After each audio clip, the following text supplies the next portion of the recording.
She was 4 years old, lying on the supermarket floor, screaming like the world was ending. Other shoppers stared. The mother's face burned with shame. "Stop it right now," she hissed through clenched teeth. "People are looking," the girl screamed louder. The mother grabbed her arm, pulled her up, dragged her toward the exit. The girl's body went rigid, her cries piercing the air. What if I told you that in that moment, the mother was teaching her daughter the most dangerous lesson of all, that her feelings don't matter, that being loved means being silent? Today, I want to tell you about a mother who thought she was doing everything right. She set boundaries. She was consistent. She never gave in to tantrums. She believed that giving attention to a screaming child would only reinforce the behavior. She was following advice she'd read in dozens of parenting books. But her daughter kept having meltdowns, bigger ones, longer ones, until one day a Japanese grandmother in the park showed her something that changed everything. Sarah was the kind of mother who planned everything. Before her daughter Emma was born, she'd read every parenting book on her night shelf. She had a philosophy. Boundaries create security, consistency builds character, never reward bad behavior. When Emma had her first tantrum at 18 months, Sarah didn't panic. She knew what to do. Ignore it, don't engage, wait it out. She'd been raised the same way. Her mother used to say, "Crying is manipulation. Don't fall for it." When Sarah cried as a child, her mother would leave the room. The message was clear: control yourself or be alone. Sarah didn't think of it as harsh. She thought of it as teaching resilience. Emma was a sensitive child. She felt everything deeply: joy, frustration, disappointment. Small things could overwhelm her: a toy that wouldn't fit together, a sock that felt wrong, a snack that wasn't the one she expected. Sarah saw these reactions as overblown. She'd say, "It's not a big deal. You're making a mountain out of a molehill." She believed she was teaching Emma perspective, but the tantrums kept getting worse. Emma was 3 when she had a meltdown at her birthday party. One of the children accidentally popped her favorite balloon. Emma's face crumpled. Then came the scream. Sarah's jaw tightened.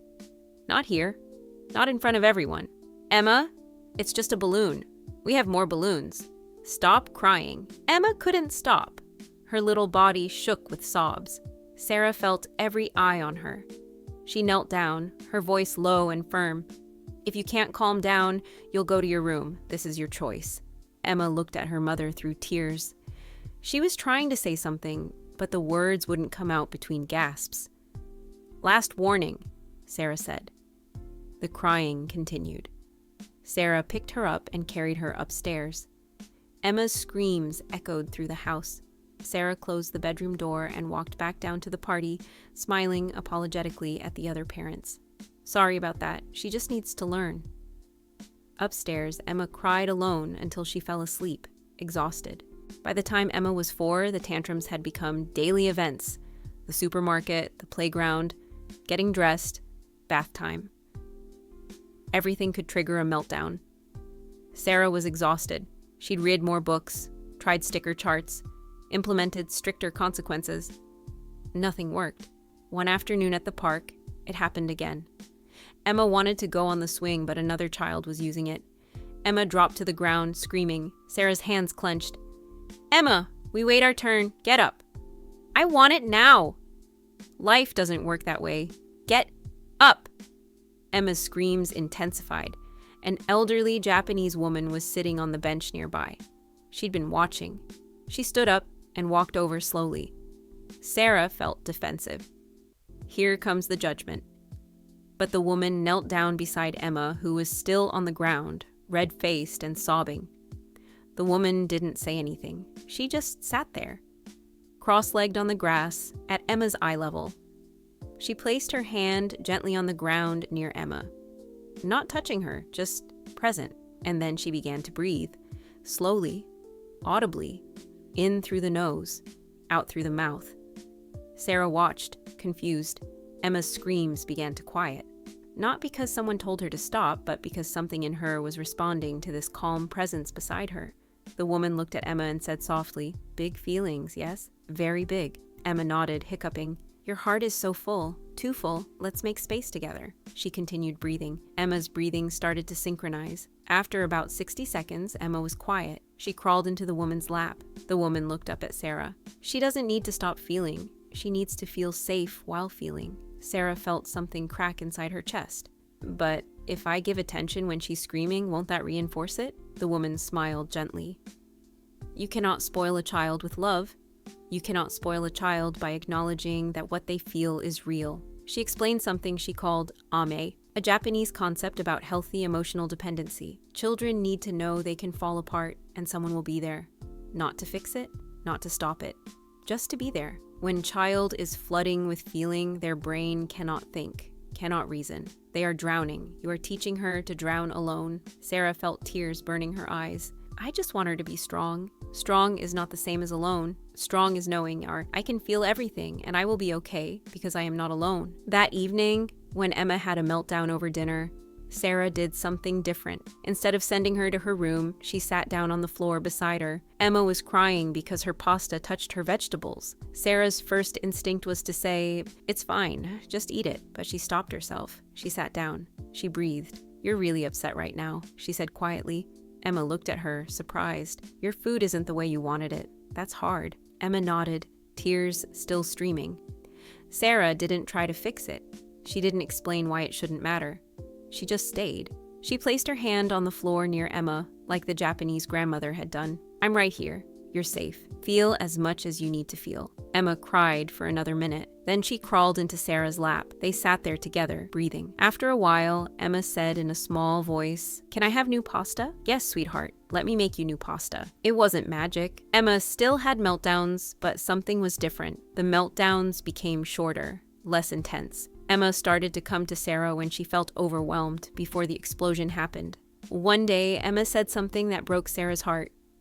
"Mommy, I thought you didn't like me when I cried." Sarah pulled her close. "Oh, baby, I always liked you. I just didn't know how to help you. I'm sorry I left you alone with such big feelings."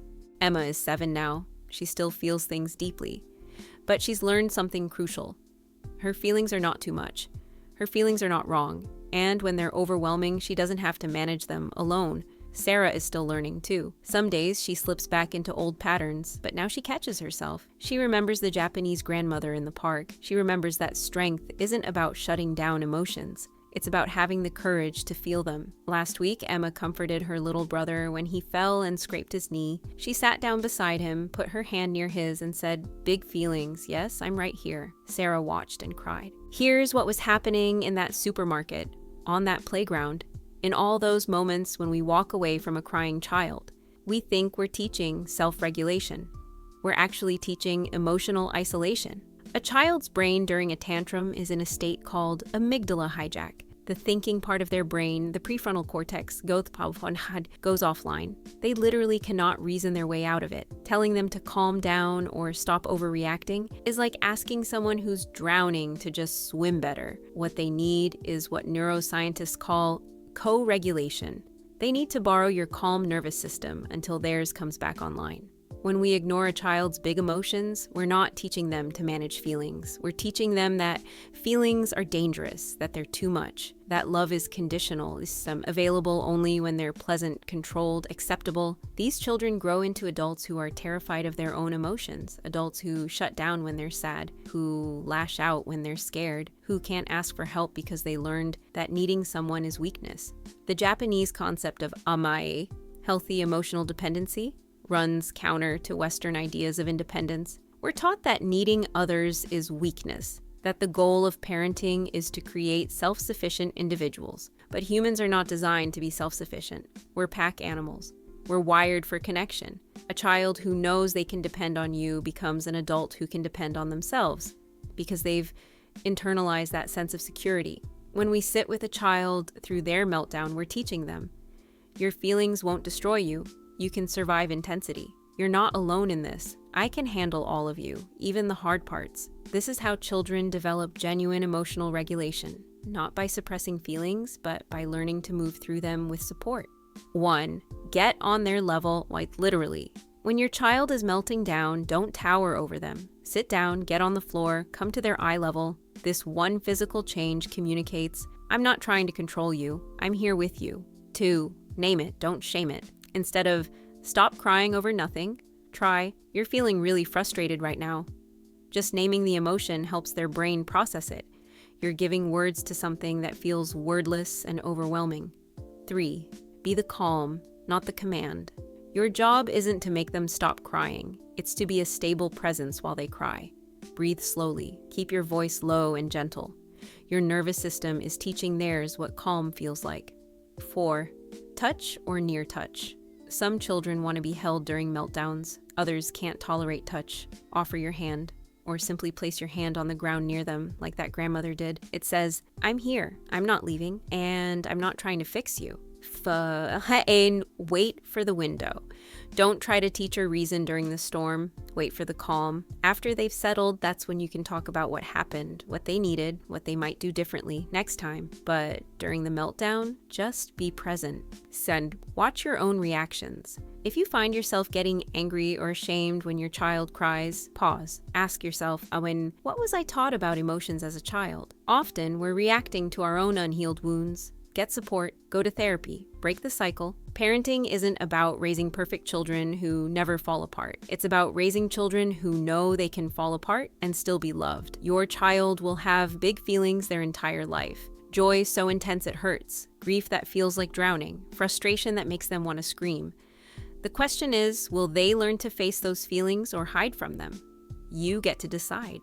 The next time your child melts down, and they will, try this. Sit down beside them. Breathe. Place your hand near theirs. Say, I'm here. You're safe. Feel as much as you need to feel. It might not stop the tantrum in 60 seconds, but you know what it will do? It will teach them something more important than self-control. It will teach them that they are not too much, that their feelings are not wrong, that they are loved, even in their messiest moments. And that lesson will carry them through their entire life.